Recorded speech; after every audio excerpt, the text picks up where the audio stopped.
எசேக்கியேல் புத்தகம் 17ஆம் அதிகாரம் 24ஆம் வசனம். அப்படியே கர்த்தராகிய நான் உயர்ந்த விருட்சத்தை தாழ்த்தி தாழ்ந்த விருட்சத்தை உயர்த்தினேன் என்றும், நான் பச்சையான விருட்சத்தை பட்டுப்போக பண்ணி பட்டுப்போன விருட்சத்தை தழைக்க பண்ணினேன் என்றும் வெளியின் விருட்சங்களுக்கெல்லாம் தெரிய வரும். கர்த்தராகிய நான் இதை சொன்னேன், இதை நிறைவேற்றினேன் என்று உரைத்தார் என்று சொல் என்றார். அன்பான தேவனுடைய பிள்ளைகளே, இந்த காலை நேரத்திலே நம்முடைய ஆண்டவர் நமக்கு வாக்கு பண்ணுகிறார். ஒரு பட்டு போன விருட்சத்தை தழைக்க பண்ணுவேன் என்று சொல்லுகிறார்.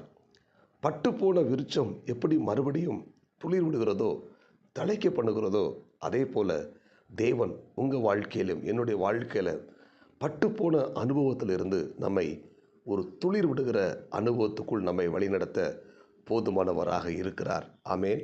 இந்த காலை நேரத்தில் இறை வார்த்தை கேட்கிற தேவனுடைய பிள்ளைகளே, எல்லாவற்றையும் இழந்து ஒரு பட்டு போன விருட்சத்தை போல நீங்கள் இன்றைக்கு இருக்கலாம். ஆனால் ஆண்டவருடைய வார்த்தை இன்றைக்கு உங்களை நோக்கி வருகிறது.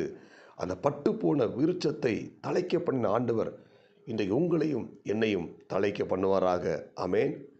யோபுடைய சரித்திரத்தை நாம் வாசித்து பார்ப்போமானால், யோபு ஒரே நாளில் எல்லாவற்றையும் இழந்து போய்விடுகிறார்.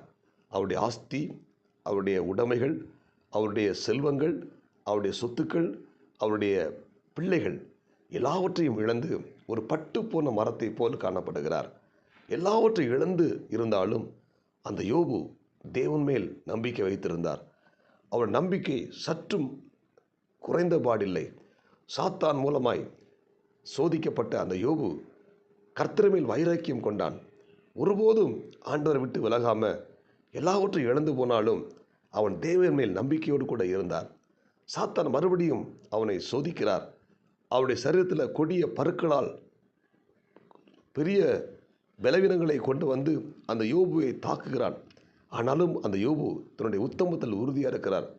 சரீரம் முழுதும் கொடிய பருக்கள் வியாதியோடு கூட அந்த யோபு இருந்தாலும் தன் தேவன் மீது நம்பிக்கையோடு கூட அந்த யோபு இருந்தபடியினால் அந்த யோபு தேவனோடு கூட தன்னுடைய இருதயத்தை ஊற்றிவிட்டபடினால் அந்த யோபு சோர்ந்து போகாமல் இன்னும் தேவன் மேல் நம்பிக்கையாக இருந்தார். அதனால் அந்த யோபுடைய வாழ்க்கையில் இழந்து போன எல்லாவற்றையும் தேவன் திரும்ப கொடுத்து அந்த யோபுவை தேவன் ஆசீர்வதித்தார். எப்படி அந்த பட்டு போன அந்த யோபுடைய வாழ்க்கை திரும்ப துளிர் விடுகிற அனுபவத்துக்குள்ளே வந்ததோ, அதே போல் ஆண்டவர் இன்றைக்கு நம்முடைய வாழ்க்கையில் பட்டு போன சூழ்நிலை இருக்கிற அனுபவத்தை மாற்றி துளிர் விடுகிற ஒரு நிலைமைக்கு நம்மை ஆண்டவர்